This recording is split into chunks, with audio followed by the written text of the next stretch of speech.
Welcome back to the WSU Democrats Podcast. I'm the president of the organization, Ethan Bishop. I'm Vaughn. I'm the vice president. And today we're going to be talking about many things such as the Epstein emails, the Epstein files, Bubba, the Georgia election interference case being back from the dead, Utah's new congressional map and the GOP freakout, as well as the 2028 Democratic primary, and just what our raw thoughts are on that in this early moment. So a quick rundown of what actually dropped this week and why everyone online is screaming about blowing Bubba. First, these new Epstein emails didn't just fall from the sky. House Oversight Democrats got them from Epstein's estate. That's the legal structure that controls his assets and records after his death. Basically, when you die, your estate is the pot of money, property, and documents that lawyers managed and distribute. So Epstein's estate turned over a new batch of material because it was subpoenaed, and House Oversight Dems released thousands of emails as part of their investigation into how deep this whole network goes, and whether the Trump White House helped cover anything up. One of the biggest headlines came from an email Epstein wrote in 2019 to journalist Michael Wolff, where Epstein says, and I'm quoting here, that Trump knew about the girls, spent hours with the victim at Epstein's house, and he also says Trump asked Ghislaine Maxwell to stop, which, yeah, that's not exactly the I barely knew the guy line Trump has been pushing for years. And just to clear up what might sound like a contradiction in these emails, I actually don't think it is one. Trump could have spent hours at Epstein's house with one of the victims and then later turned around and told Ghislaine to stop with the girls. That doesn't scream innocence to me. That screams awareness or trying to cover up his own tracks. So another way to read it is I asked her to stop might have meant stop bringing girls around for me or into this circle, not shut down the whole operation forever. So anyone saying that email makes him innocent, so fucking stupid. So even if you take that line at face value, it doesn't erase any earlier involvement. Other emails and notes released by the committee show Epstein calling Trump a dog that hasn't barked, basically implying Trump knew way more than he ever said publicly, but stayed quiet.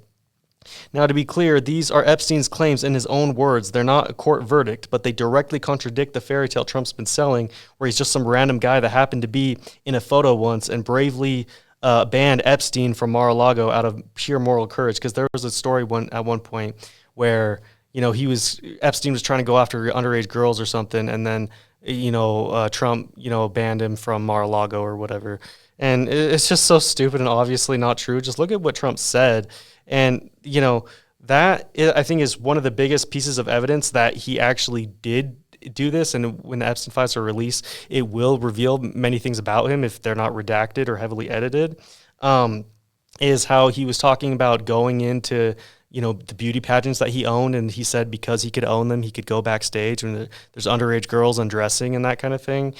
So he basically already admitted to pedophilia, basically, and then with him sexually abusing women, there's so many allegations. I forget. I think there was 16. I think there's more than that. There's up to 27 allegations. And he was also found civilly liable for raping E. Jean Carroll. So it's not a far cry to say, okay, I think he might have been implicated in this. What do you think before we go on? Yeah, so just to go over the vote specifically, so it just passed the House today, 400 and something to 1. And I watched a lot of the debate between the GOP and Democrats, and the GOP is calling for it to be amended, whereas the Democrats are saying it should pass the Senate and immediately be signed into law. The Republicans, the reason they want it to be amended, they keep saying that we can't just, because as the bill states right now, it's very general, very broad. It's very much just everything's out there. And the Republicans are saying that they want to protect victims and really amend it to go in there and, they said it's going to create new victims. It's going to ruin reputations and stuff like that. And so, I kind of see where they're going, definitely protecting the victims. I think that's, a necessity for sure, but everyone should be held accountable. And, he mentioned, Mike Johnson said that, a waiter and people who could be listed in the files, that worked at Mar-a-Lago and worked at the island and stuff, they're gonna have their reputations ruined. But you can see the facts there. If they're not, caught participating in Epstein's activities, then you can clearly see nothing's going to be ruined for them.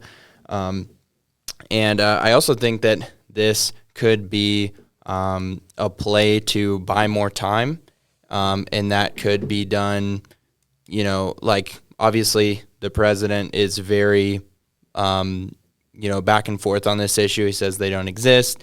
He says, oh, you're still talking about Epstein.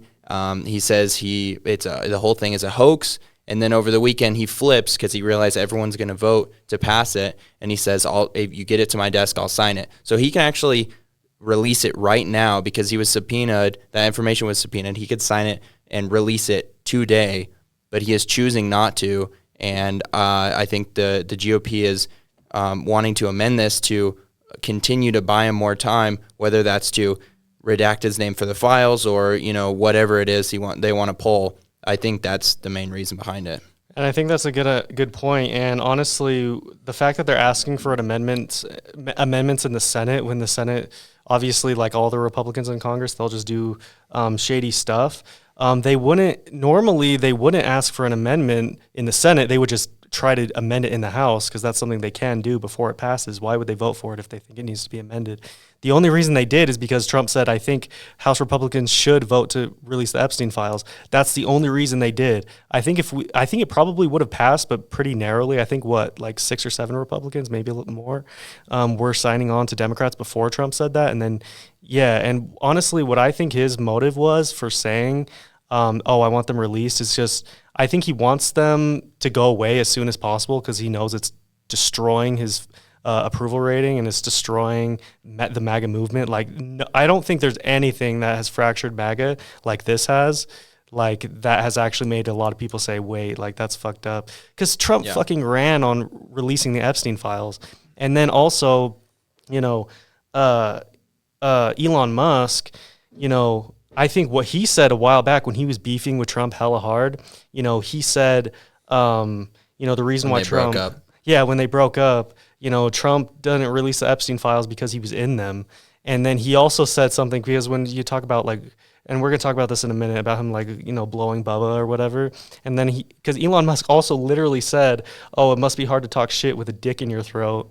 And then he was like, the truth will be revealed soon enough. So it seems like he knew that he did that. So it seems like there's actual truth in there. And if anything, even if Trump is in it, he might be saying, oh, release it. And what I think he's going to do is, since he already ordered investigations into the Democrats, tied with Epstein because he was pissed off that everyone was talking about him and him sucking Bill Clinton's dick, he ordered the investigation. And now what I think he might even do is, even if the Senate passes it and it gets to his desk and, he could say, oh, well, I'm not going to sign it because my DOJ told me I can't because it's an active investigation, which is literally the most, stupid thing he could possibly say, because he literally directed them to investigate Bill Clinton. So it's like now he's saying he can't, and that he has no power and that he doesn't control it when he literally does. Yeah. So I think that's what he's going to do. I don't think they're actually going to be released, or if they are, they're going to be redacted. Or best case scenario, they are fully released. He does sign them, and for some reason didn't put them out before, just to have a veneer of that he wasn't against having it out there.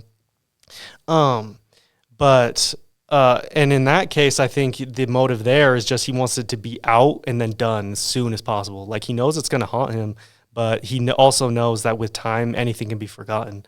Look at, how unpopular he was after the 2020 election versus 2024. So yeah, I think one of those is his motives, or they're going to try to get it heavily redacted and that kind of thing.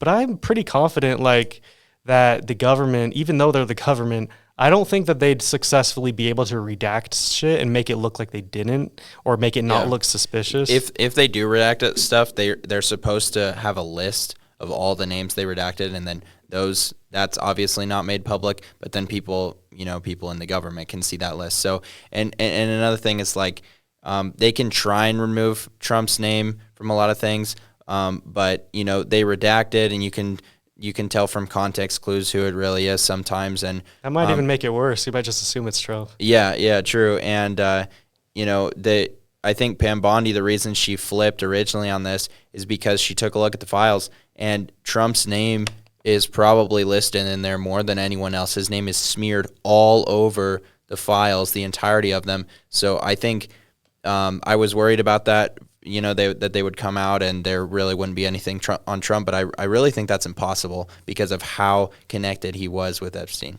Yeah, I totally agree. I've talked about, debate about Epstein a lot with a lot of different people and some, Republicans. And the main point that comes up most of the time is, he's not convicted. If Trump really did do these things with Epstein, he would be convicted, he would be in prison. So that's their claim. So no, he's not convicted. He's also convicted of 34 felony charges, and he's walking free now. So that's one thing. And then the other is just use context clues. So no, he's not convicted, but he was best friends with the most prestigious child sex trafficker in the world during the peak of his crimes. He claims that both him and Epstein liked girls on the younger side. He was found civilly liable for sexually assaulting E. Jean Carroll, like he said, and paid $83 million in damages. He's had 28 women who have accused him of some form of sexual abuse. He admitted to perving on naked women, like you said earlier, in the changing rooms of the Miss Universe and Miss USA pageants. He is listed at least 7 times on the Epstein's flight logs, as we know right now. And Epstein, when he asked if he ever hung out with Trump in the presence of underage girls, Epstein pleaded the fifth, which basically means, yes, we did. So, I mean, you connect all those together. He doesn't have to be convicted to know that he was involved. And you're just being naive if you think otherwise. I think it was a Fox News interview. They had a guy on, and we're kind of talking about this exact same thing. And one guy said, he hasn't been convicted. And the other guy says, well, common sense be damned, because it's all out there. That's all it is. It's just common sense. He's involved. You can't deny it anymore. Yeah, exactly. Yeah. So now we get to the stupidest part of the story that somehow also says a lot about this whole crew, the now infamous Blowing Bubba email. One of the emails released shows Epstein's brother, Mark, writing to Jeffrey and telling him to ask Steve Bannon, yes, that Steve Bannon, whether Vladimir Putin has the photos of Trump blowing Bubba. That's the actual line. You can't make this up. That blew up online because Bubba is a known nickname for Bill Clinton, and obviously people jump straight to, is he talking about Trump and Bill Clinton? Mark Epstein has now come out and said, nope, Bubba is not Bill Clinton, and that it was basically a private joke about a private individual, not a public figure. But he also didn't say the email was fake or deny that he wrote it. He just said it's not Clinton and left the rest hanging in the air. So he could, be, lying. It could just still be Clinton. Like I'm going to say, there's other alternatives. From there, the internet did what the internet does. Got people saying it's Bill anyway. People saying it's the Texas energy hair named Charles Bubba Salisbury Jr. And people insisting it's Ghislaine Maxwell's horse, Bubba. There are memes, fan conspiracy threads. It's chaos. Fact checkers have already said that Maxwell's horse Bubba story isn't verified and probably isn't real, and nobody has actually produced hard evidence tying the name to Salisbury either. It's all speculation, vibes, and shitposting at this point.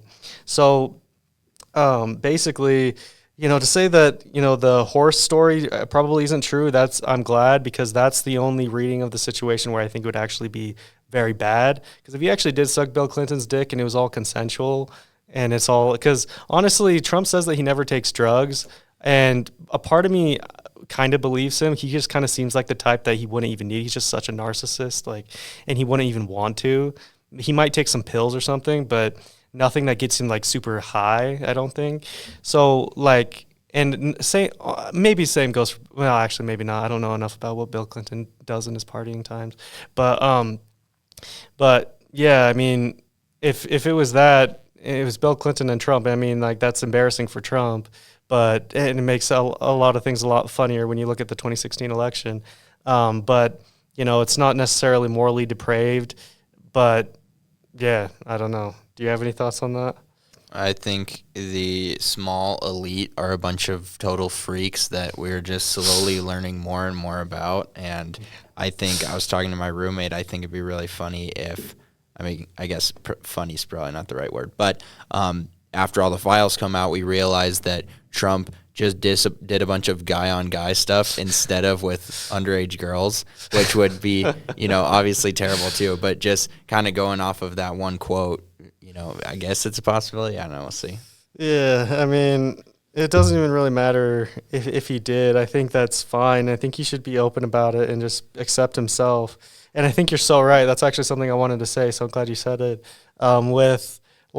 There's just a cabal of all these people, and they're just freaks. I think what these rich people do is they literally get together and they just think, well, what can we do that's like pleasurable? So whether it's going on a yacht, like having all these girls come, do whatever, and if it's doing gay stuff on each other, I think they're more than willing to do that. They just think about like, what can we do to maximize our having fun and gluttony and that's not to say that that's necessarily bad, but when you're involving, children as well, it's like that's when it's or I worse. I think like you were saying, that this whole Epstein thing has destroyed MAGA and his base more than anything else, and that's definitely true. And South Park just did an episode on this, but I think it's.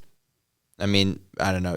I want to hear your take on it, but I think if Trump came out as gay, that would hurt his base more than being a sexual predator on underage women, which is absolutely crazy. But also, I mean, how true do you think that is? I mean, honestly, I think a huge percentage of his supporters are anti-gay. He himself is anti-trans, that's anti-LGBTQ. So, I think that would destroy him more than anything. Yeah, he already got a bunch of shit from Trumpers who they loved him otherwise when he carried around a pride flag one time. And he was like, because he was just like pandering and just acting stupid. And people were like, oh, yeah, he's gay. Or he's like, I don't like that they didn't say he was gay necessarily, but they said that I don't like that he, permitted like homosexuality, and they were all pissed off at it. And it's like, yeah, that's a minority of the population. Even a lot of MAGA are fine with gays per se. Even a lot of them say, I don't support LGBT. But if he was genuinely gay, I do think they would go and see that, and they would be like, yeah, no, we're done. Just because they think that's so disgusting to them.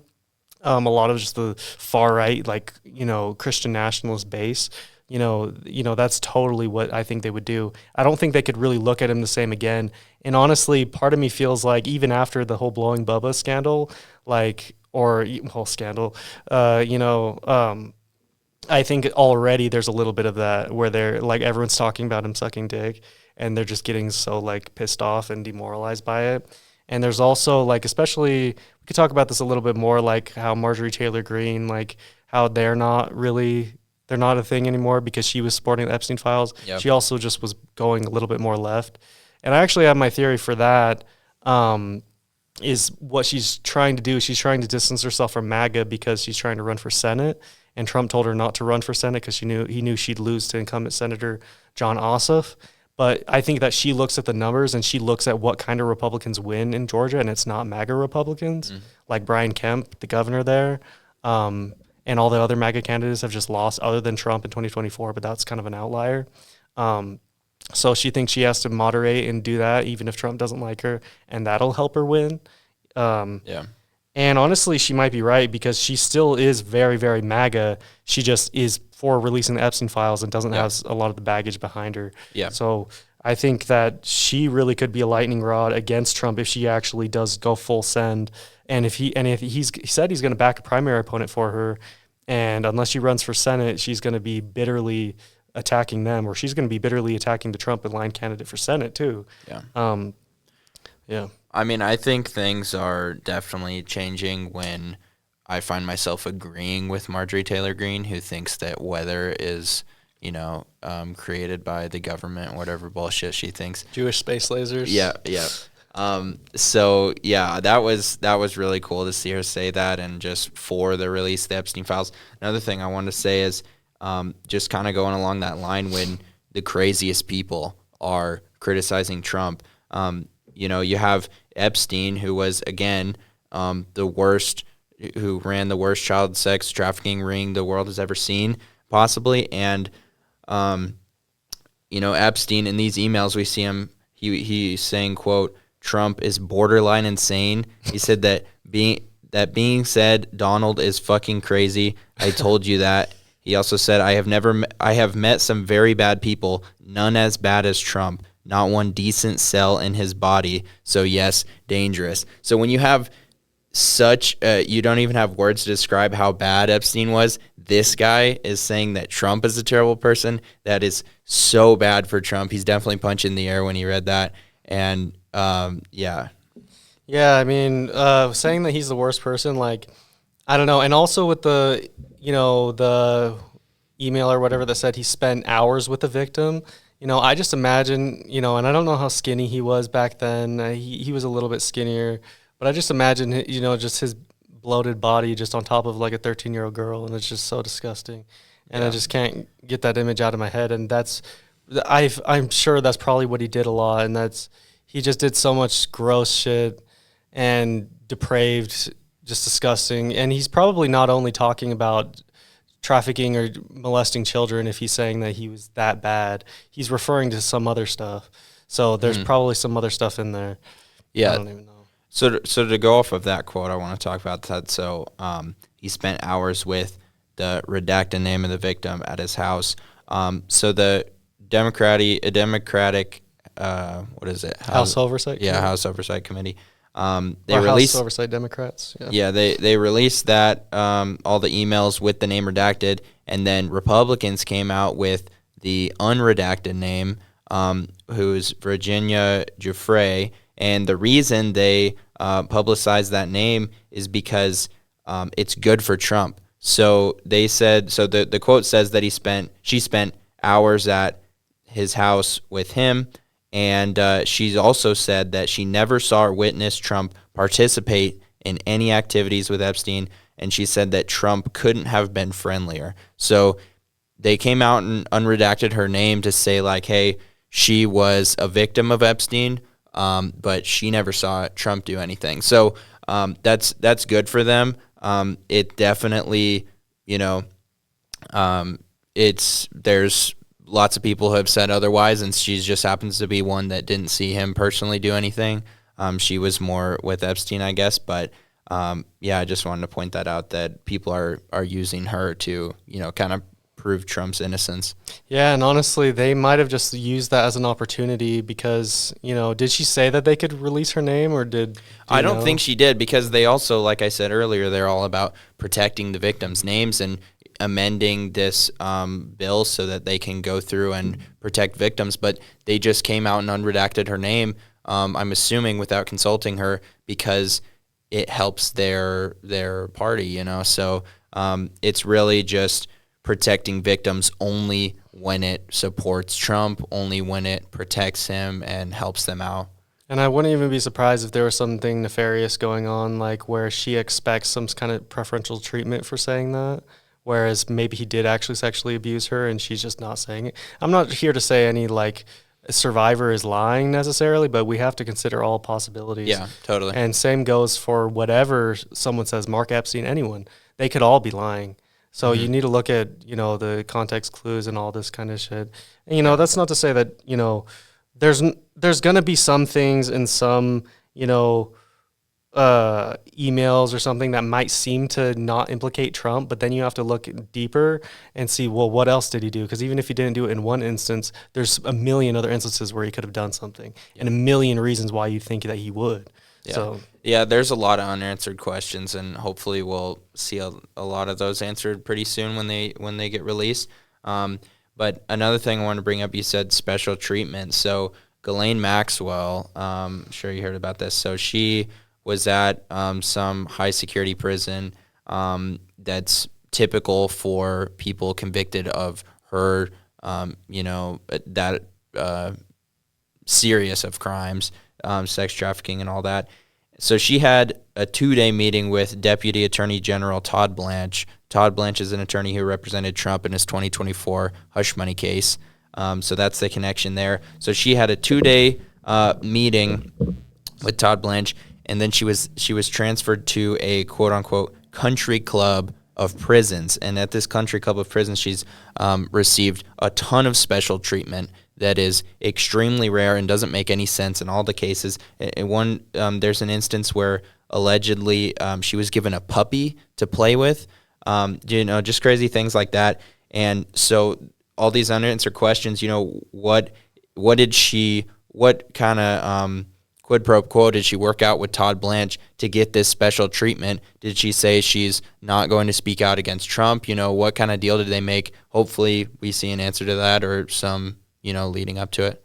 Oh, yeah, and I kind of wanted to talk about this. Actually, yeah, I'll talk about this when we get to it because it goes into the next thing I'm saying. So the Georgia election interference case, or do you have anything else? No, go ahead. Okay. So the Georgia election interference case is back from the dead. So this is the big Rico case in Fulton County where Trump and 18 others were charged for trying to overturn Georgia's 2020 election. Fake electors that, quote, find 11,780 votes call, pressure on state officials, and the whole mess. 4 co-defendants have already pled guilty. The rest, including Trump, pled not guilty. The find 11,780 votes thing, that's one of the most nefarious things he's ever done. If you imagine if Obama narrowly lost in 2012 and then he called, at the state he narrowly lost, the governor, and was like, oh, you're opening yourself up to, legal trouble. That's literally what he said to the attorney general, who is still the attorney general because, like I said, Georgia elects non-MAGA Republicans a lot. It's just ridiculous. Just find 11,780 votes, literally find votes, like so corrupt. I don't see how anyone could support him after hearing that. And the whole phone call, he's literally just pressuring and begging them. It's like over an hour. I've heard the whole thing. Yep. It's crazy. But the case basically got frozen because Fani Willis, the DA who brought the indictment, got kicked off over an appearance of impropriety tied to her relationship with the special prosecutor she hired. Bruh, y'all can't keep yourselves, contained like that. You can't even have any sort of professionalism. You just have to start fucking, come on now. The Georgia Court of Appeals and then the Georgia Supreme Court refused to let her stay on, so the whole thing stalled while they tried to find a new prosecutor. Now that's changed. Pete Skandalakis, who runs the prosecuting attorneys council of Georgia, a supposedly nonpartisan state agency, basically said, fine, I'll do it myself, and appointed himself as the new prosecutor after every other DA they approached said, yeah, no thanks. That means the case is technically back on and can move forward again instead of quietly dying. So shout out to him. That's really badass to say, you know what, if y'all aren't going to take it, I'm just going to do it. Like, I'm the head guy, and I'm going to go after Trump because it needs to be done. On the same day he took the case, the judge dropped 3 of the individual charges dealing with the false documents, but the big RICO conspiracy charge and a bunch of other counts are still there for Trump and 14 remaining co-defendants, so this is not over. Here's the catch. Trump is the sitting president again. There's a long-standing Justice Department norm against prosecuting a sitting president, and while that doesn't technically bind Georgia, most legal experts think nobody's in a rush to drag a sitting president into a televised RICO trial in Atlanta. I mean, other than maybe that prosecutor. The co-defendants, though, they're still exposed. So Georgia is now in this weird situation where the case is alive, the charges are serious, but the timeline and the politics are a giant question mark. If you zoom out, it also means this is basically the last criminal case still aimed at Trump personally, which brings us to Trump's other criminal cases and where they ended up. So the New York hush money case from Stormy Daniels, this is the only case that actually went all the way to a jury verdict and sentencing. A Manhattan jury convicted Trump on 34 felony counts of falsifying business records to cover up a hush money payment to Stormy Daniels during the 2016 campaign. He got sentenced in January to what's called an unconditional discharge, so no jail, no fine, but the conviction stays on the books while he's president. His lawyers are still appealing, and an appeals court just gave him another shot at arguing parts of the case should be tossed, including based on presidential immunity arguments. So guilty verdict, but no actual penalty, still under appeal, and that also shows why, like what you were saying, they're like he wasn't convicted of sex trafficking, he couldn't ever have done it. Well, they wouldn't have said that he, it's all conspiracy and a lie until it's proven true. Yeah, so they never say that he, paid Stormy Daniels off to not talk about the fact that he had an affair with her while Melania was caring for his infant child. So they would never admit that he actually did that. And that's because when it was around that time, I wouldn't necessarily bring that up now because that's not very bad compared to a lot of the other stuff he come out to have done. But they're like, no, that's not true. False, weaponized justice system. And then there's also the federal election interference / January 6th case in D.C. This was the special counsel Jack Smith case about Trump's efforts to overturn the 2020 election and his role around January 6th. After Trump won in 2024, Smith went to the judge and basically said, Department of Justice policy won't let us prosecute a sitting president, so we have to dismiss this for now. The judge agreed and dismissed the case, even though Smith's final report said they believed the evidence was strong enough to get and sustain a conviction. So, case dismissed without prejudice, but practically dead while Trump is in office because he fucking won, because y'all voted for him. He literally had all this accountability coming his way, and if he would have lost, he would have probably died in prison. And y'all motherfuckers stopped that from happening, and now, it seems like a majority of you are regretting your vote. So it's just so stupid. We were so close. And that's also why, it was so crushing when Trump won, because we knew that justice was coming and that it was finally going to come. He finally got convicted. There's no way he's going to get out of this. It's a state court, so there's no way he could even get pardoned by another Republican president. But then, nope, he becomes president, and he might die in office, which he might prefer. He probably does prefer that. That's why he wanted to get back in so old and, to just be shielded from any prosecutions. Mm-hmm. And then another one that isn't talked about enough is the federal classified documents / Mar-a-Lago case. This is the one about the boxes and boxes of classified documents at Mar-a-Lago. That case got nuked by Judge Eileen Cannon, a Trump appointee who ruled that the special counsel was appointed unconstitutionally. Legal experts across the spectrum called that ruling a stretch and outright ridiculous because, appointing a special counsel, that's something that Republicans do all the time, and that's something that was done for Hunter Biden as well. And then Hunter Biden tried to use that, and under the Biden administration, by the way. And then, Hunter Biden tried to use Trump saying that, or Eileen Cannon, the Trump-appointed judge, saying that you can't have these, prosecutors, these special, prosecutors to be appointed to go after these individuals. So, and they didn't even hold that up because they wanted to prosecute Hunter, and they said that's bullshit. So why should anyone else think that? Mm-hmm. Yeah. And then there's the Georgia election Rico case. That's the one we talked about. It's back in motion under a new prosecutor. Some charges trimmed. So 4 criminal cases, only 1 produced a conviction, and that one came with 0 real punishment. 2 federal cases were dropped or dismissed once he returned to the White House, and the last one left to Georgia is now in we'll see mode. So you have any thoughts on that? No, you can keep talking about it if you want. So yeah, and honestly, I just really want to see him get found liable and just held accountable for his crimes for real.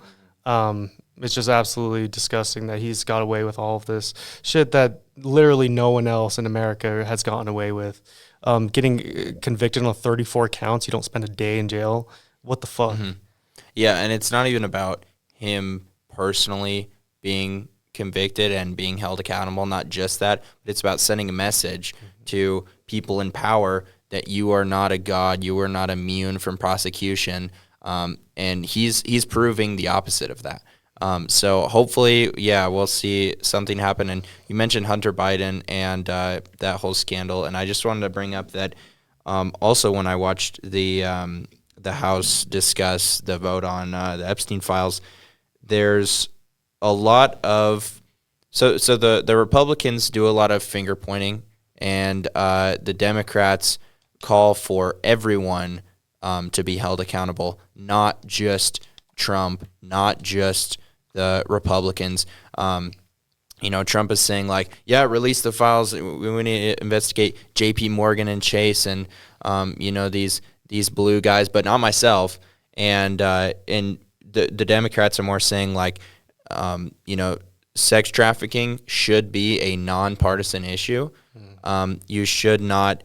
It shouldn't even be involved with the party. Anyone who commits any of these acts should be held accountable. They should be shamed. We're not, as Democrats, calling for just the Republicans to be held accountable. If Bill Clinton got involved with that, throw them in jail. Anyone else, Democrat or Republican, doesn't matter. If you're involved, you have to be held accountable. And that's why I feel like the other side is just protecting and just pointing fingers and trying to go after Democrats. It's like, do they not realize we literally dropped our own presidential candidate, our own president, while he's running for re-election because we knew he wasn't going to win? And so whereas with Trump, that would never be the case. It's like the parties are not the same. Like, the Democratic Party, they want to hold other Democrats accountable. The Republican Party, it cannot be said the same unless, like you said, the Republican is gay. That's one of the rare exceptions. Probably a few other things that could get them to, be pissed off. I think one of the big things that can cut through is, affordability, because once they get burned on that front, and they might start associating that with Trump. But yeah. Yeah, I also saw from Mike Johnson. I really don't like that guy. I don't know what you think.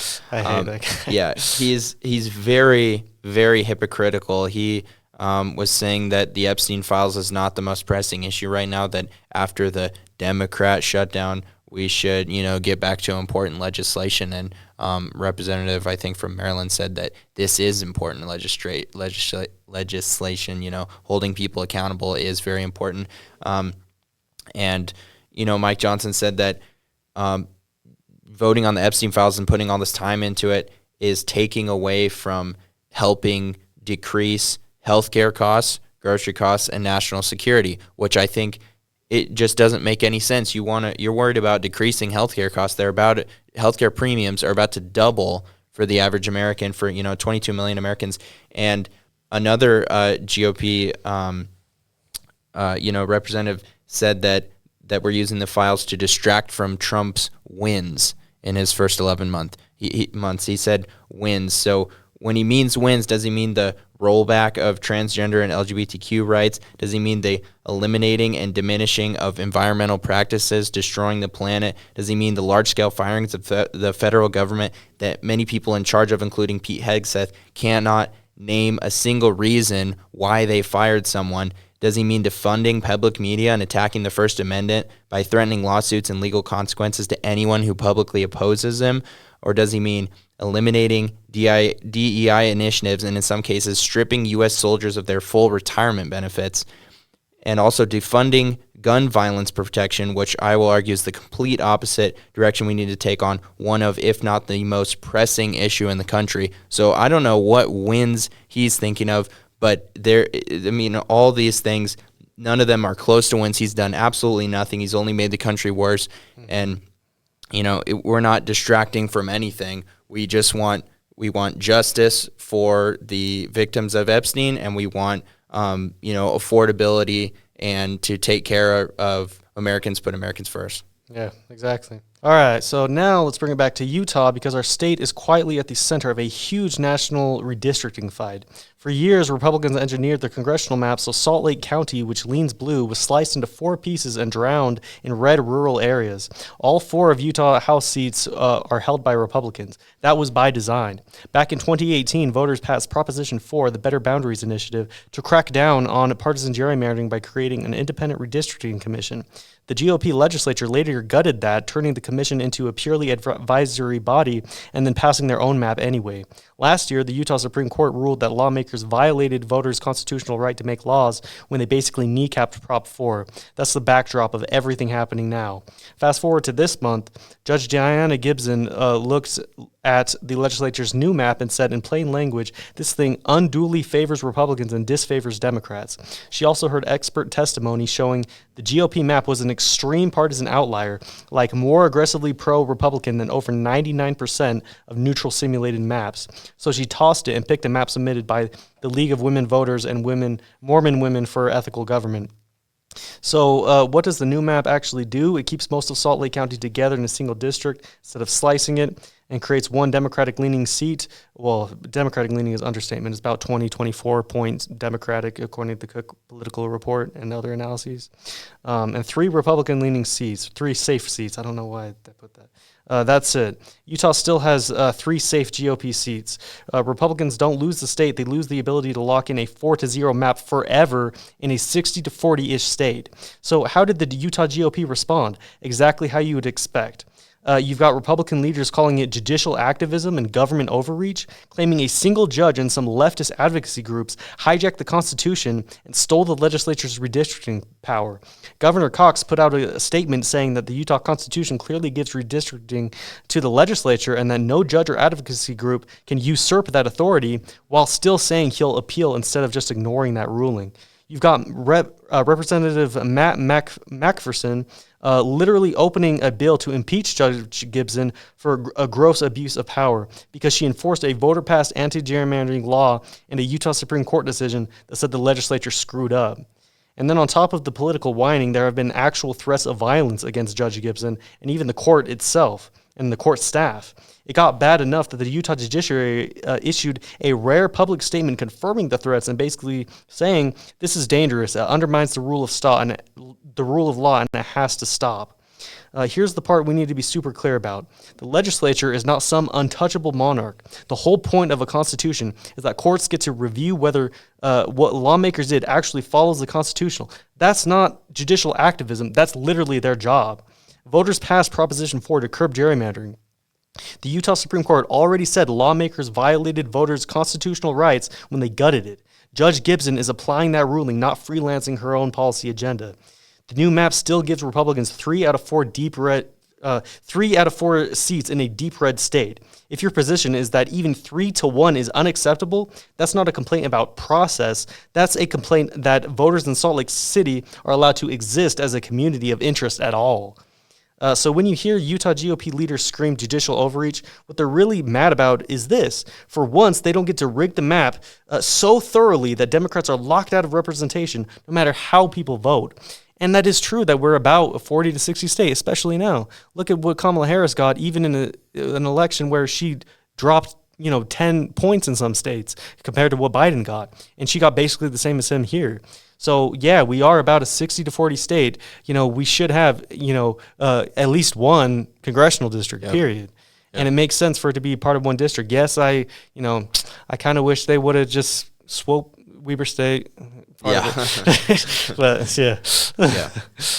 Yeah, I mean, if it was turned the other way around, they would have done the exact same thing. So it just comes down to, they just want their policies and their agenda above all else, above democracy, above fairness, and they're willing to do whatever it takes. And luckily, someone stopped them. I'm honestly surprised that they weren't able to pass their map. I thought that a lot of red states are continuing to pass gerrymandered maps, but I'm very glad it happened. And I was talking to my mom about it. She asked a valid question. Why are all these other red states are able to pass their maps? Why hasn't the same thing happened here? Why isn't anyone blocking their maps and proposing a fair one? And that's because a lot of states, it comes down to individual state laws, and a lot of states don't have anti-gerrymandering laws like Utah does, which they passed only a few years ago. I can't remember exactly when. But yeah, a lot of these states, they don't have laws where they're able to block these maps, or it makes it extremely hard to do so. So, I didn't expect it to happen in Utah, but I'm very glad it did. Yeah, and actually, this is actually pretty much breaking news. You'll probably know more about this when you're watching this than we do, but there was a judge that blocked the Texas gerrymander that they did in the dead of night, and super secretive process. They literally just redrew the maps mid-decade. Then obviously California drew their maps after, or they're going to draw their map after the Proposition 50 passed and all that kind of thing, which was in response to Texas. And we can go back to Utah in just a second, but I'm just kind of curious, with the Republican map being struck down, unless there is an appeal in time, which it seems like there won't be time for the 2026 election. That's why it's kind of genius what Judge Gibson did, is because she just didn't really give them enough time to make it appeal. I think she might have even known that, and I'm honestly fine with that. Boss move, bro. Seriously. Because she knew what they were going to do. So she made it last minute, I think possibly on purpose. I'm not going to say that for sure. With the Texas, gerrymander being ruled ineligible, what does that mean for the California one? Like, are we just going to let that go and we still get 5 more seats and they? Yeah. I feel like it's a little bit like douchey in that way.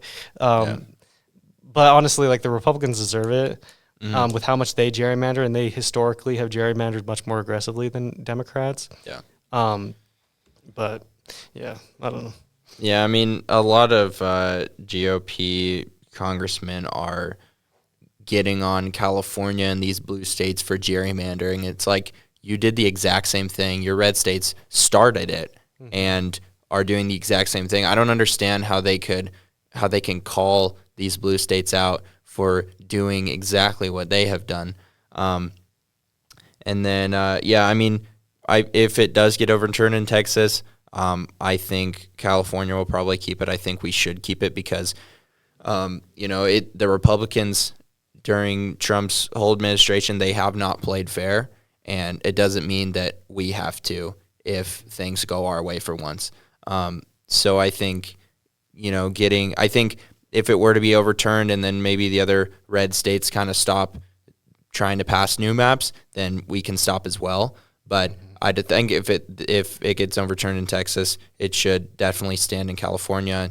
We might have a majority in the House, but they still control the Senate and the executive. So it really, doesn't. We still are, the minority in the 3 branches. Well, even after 2026, you're saying? Yeah. Yeah, I agree. Like the Senate map is kind of brutal for us unless we have a huge overperformance, which honestly that's not without the realm of possibility, especially given what happened in Kevin Lindell's election and all those candidates that won that night. So, yeah, I mean, with that, with Prop 4 to curb gerrymandering and all that, like it's so stupid when the Republicans say that, yeah, they violated the Utah Constitution because the Utah Constitution gives the legislature the right to draw maps. It doesn't give them the right to draw illegal or gerrymandered maps. Yeah. And they also, what does the Utah Constitution do? It lays out the basic, functions, just like every state government. It emulates the U.S. Constitution, and it shows how there's checks and balances on the state level. So you're not respecting that. You're not following the Utah Constitution. You just want to be ruled by legislature, and because that's so gerrymandered and just Republican overreach, and so you can just do whatever you want, period. How is it, how can you argue that absolutely it should be 4 red and 0 blue in Utah, and that gaining 1, you still have 3, gaining 1 seat for the blue is, illegal and gerrymandering and all this stuff? How do you argue that? Like, it's unfair, so you think you should have 100%, of your party in the state. It doesn't make sense. It's like if they got 100% of the vote, maybe it's like they don't. You're nowhere near that. Yeah. So, and it's like, maybe back, I think Mitt Romney actually kicked Obama's ass like hard. I think he got like, don't quote me on this, like 70% or something. Like, so it was bad at one point, but now it's increasingly more and more progressive. But yeah. You have any more thoughts on this? Not on that, no. Okay, so last topic, I just kind of wanted to talk about the 2028 Democratic primary and kind of what our raw thoughts are on that. I didn't really write anything for this just because I want to see what you think. So right now, obviously, or it might not be obvious, the contest is mainly concentrated between Harris and Newsom, and obviously Harris, because she was the previous candidate, she didn't get to win. People feel like she got robbed, that she should have another chance, that she has a lot to offer. But a lot of people just don't really like her. She doesn't really seem that authentic. I personally don't find her very authentic, and all that kind of thing. But when it comes to Gavin Newsom, and especially because she lost the last election, and I think really almost any Democrat would have lost that election because of the economy and in the shadow of Biden. And I think really almost any Republican will lose the 2028 election because they're in the shadow of Trump. But at the same time, I don't think it should be Harris because I want to maximize her chances. I'm not saying she couldn't beat J.D. Vance. I think she could, especially in an era where Trump is he's probably going to be so unpopular at that point. It's not even funny. If he's alive. Yeah, if he's alive. And if he's not, then running against incumbent J.D. Vance. And I think in that case, that'll energize the Democratic Party to not vote for Harris because they don't think that she's the strongest candidate. And I agree. And if she becomes the candidate, I'll support her with all my might. Like, I will genuinely. And that's something I'll agree to do, even if I at one point hate the Democrat, as long as they're somewhat acceptable and better than the Republican, and it's better than not voting, or better than the Republicans taking power, which is almost always the case. Then I'm voting for the Democrat. And the same goes for Gavin Newsom. I don't agree with all of his policies and everything. Like, he's vetoed some progressive bills in California that I actually agree with, and I think some of that's fucked up. But he has also gotten a lot of progressive victories in California, and I think he's also just very sharp. And I think the strongest argument for him is just electorally. He's very good at debating. He's very sharp on his feet. Mm-hmm. Honestly, he's just a tall white guy who, they typically, get a lot of the vote. And, some people might say, oh, well, we need something new. We need a different generation. We need a woman or whatever. Well, a lot of the Democrats now would say, well, we tried that and they lost. And also that we need a return to normalcy. Same thing that happened when Trump won the first time. They didn't want another Hillary Clinton. They wanted Biden. So the same way, I don't think they're going to want Kamala. They're going to want Newsom because they think that Newsom can actually win. What do you think? Yeah, I really like him, especially recently. He went down to Brazil for some climate activist thing. I should have looked into the details more, but none of Trump's administration showed up to that, but he did.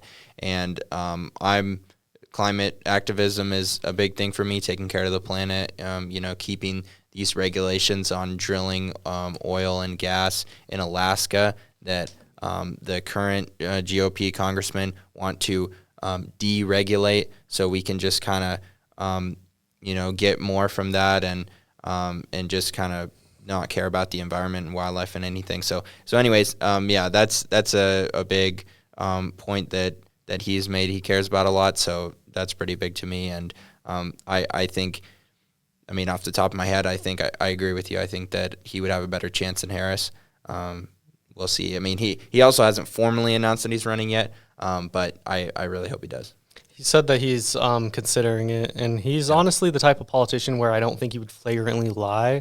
So, like, a lot of people, they would say, like, I'm not thinking about it yet. So, but he literally said he's considering it, and Kamala Harris said that she's considering it as well. Mm-hmm. I really don't want her to run, though, honestly. Yeah. I have such a bad feeling about it. Yeah.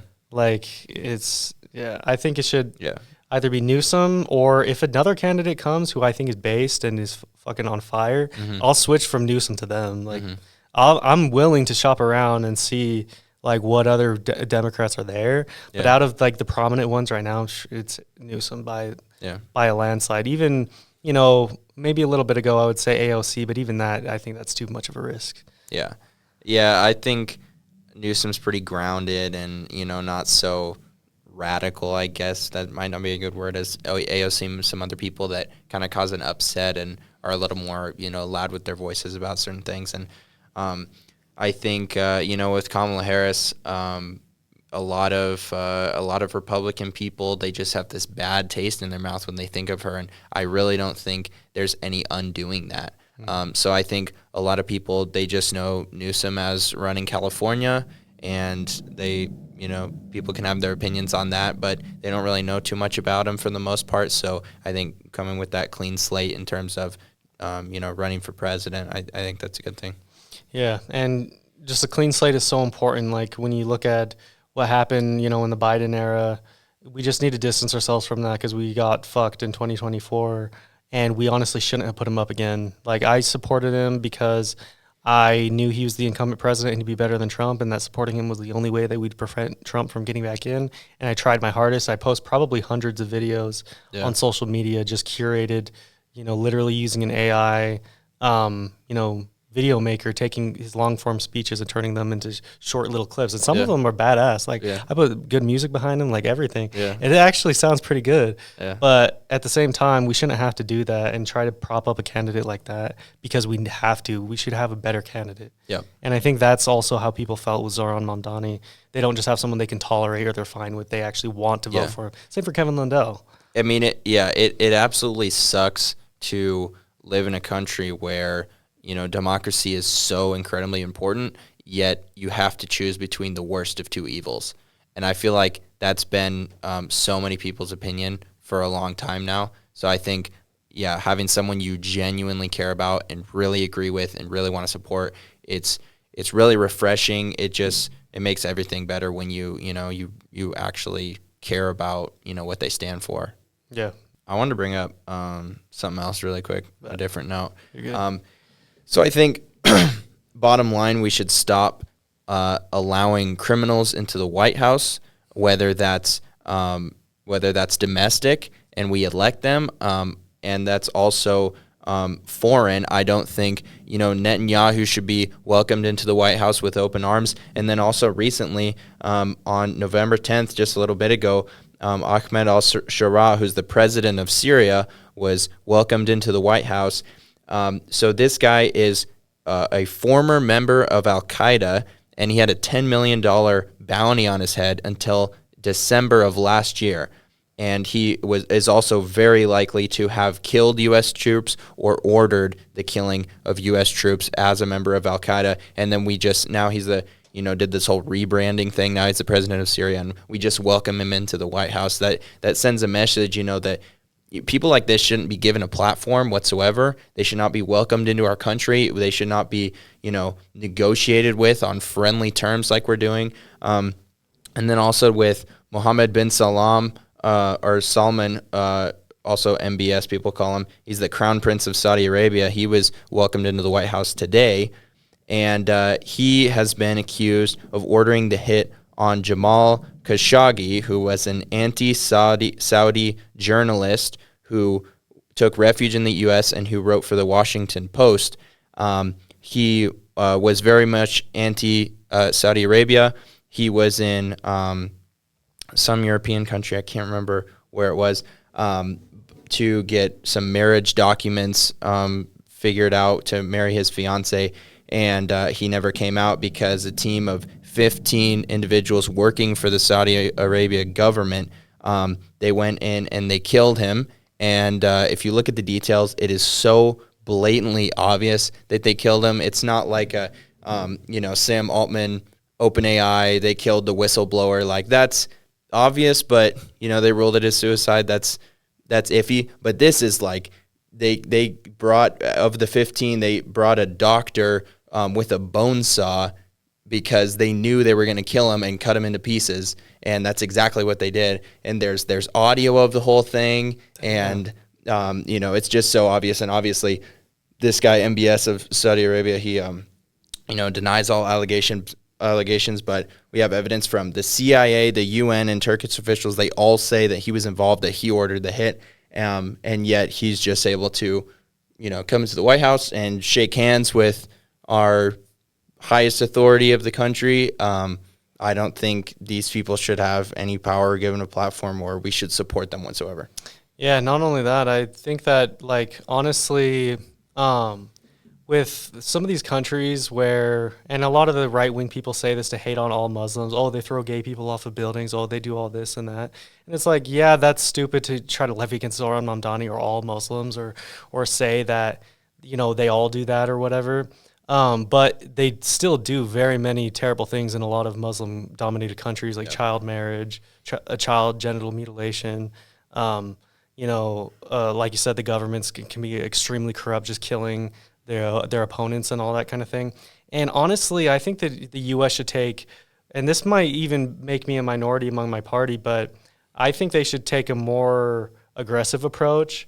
Like, if they are literally killing their own people and they're violating human rights, and especially if they're killing U.S. soldiers, because that's our own blood at that point, and they're doing all that stuff, like, you should be seriously thinking, like, okay, how can I stop them from doing this? How can I actually benefit their people? And I'm not saying that's always like some kind of military invasion or whatever, but honestly, everything should be on the table when you're dealing with these disgusting scumbags, like people who would literally cut up a journalist or order U.S. soldiers to be killed or be fined with child genital mutilation or child marriage. Like, all of it is just so terrible, and I don't think they should get any sympathy.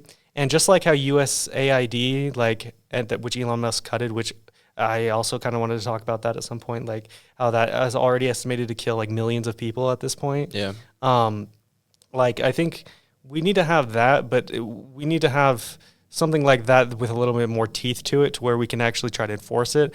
I don't think that the U.S. should necessarily be the world's police force, but I think we should do what we can when we can do it to benefit individuals. And I think in a lot of cases we can. Like honestly, we have this big military. Like, it's like a lot of these operations, like saving individuals, I feel like that could be done. Obviously, it's very nuanced, and when you're dealing with countries who are nuclear or they're allied with nuclear powers, that gets a little bit tricky. Then you would obviously take a more measured approach. Yeah. But yeah, there should be an entirely different way of thinking about these different nations. They're not our friends; they're our enemies. Yep. They're an enemy to humanity. They're an enemy to ethics. Period. Yeah, I totally agree with what you're saying, and I think with an ideal administration, that's a great idea. And I think that when the needs of the American people are met before helping foreign countries, I think that's very important. Like you said, do what we can when we can help them. I think that when is very important. We need to take care of ourselves first. You know, all the money we've sent towards Israel to bomb children, how, $200 billion, over $200 billion, that could have been helped to, solve all the homeless problem across the country, the food problem across the country, just so many things that money could have gone into. But I also think, going into these countries and, like you said, taking care of people who violate human rights, that's very good. I agree with that, but it's also up to interpretation of whoever's in office because, like you said, these people aren't our friends. The U.S. is not the friends to these people either. There's been a lot of instances where you could say the U.S. are the terrorists in some countries. We go into these third world countries and bring in the strongest army in the world and overthrow and get these regime changes put into place with people who want nothing to do with us. And I think in some cases we kind of stick our foot where we're not really welcome. But I think, ideally, people that violate human rights should be held accountable, and absolutely we should be using our tax dollars going into this the biggest military in the world. I think that should be used to just stomp out these people. Yeah, and like with we're the enemies of other individuals and other countries, and that's true. And I think they should operate on the same basis that we are, because I'm not saying that America should ever commit some kind of terrorist attack or something. Yeah. We should do coordinated attacks to literally target maybe the actual military members and all these people, not bombing the biggest refugee camp in Gaza to kill a few Hamas members like Israel did. So it's like with that kind of approach, as long as you're clear about it, like I so agree that it can be misconstrued. Just look at George Bush, like, and everything he did with Iraq. But even that now there's a sour taste in everyone's mouth when it comes to interventionism because of that. Yeah. But I think it needs to be thought of differently. Like it's not what they're necessarily thinking. I think that if America, against human rights, against ethics, fuck international law, that's not necessarily what the truth is. Of what should be done. Yeah. I think that if they violate that, then there should be a proportionate response to that, and they should be able to stop the American soldiers from doing it, and we should be able to stop those other individuals from doing it, either in their own country or abroad. And I just think that that's all I think. Yeah, I agree. Thank you guys so much for watching this episode of the WSU Democrats Podcast. Make sure to have a nice day or night, everybody, and if you want to watch another video from us, make sure to click the link right here. Thanks.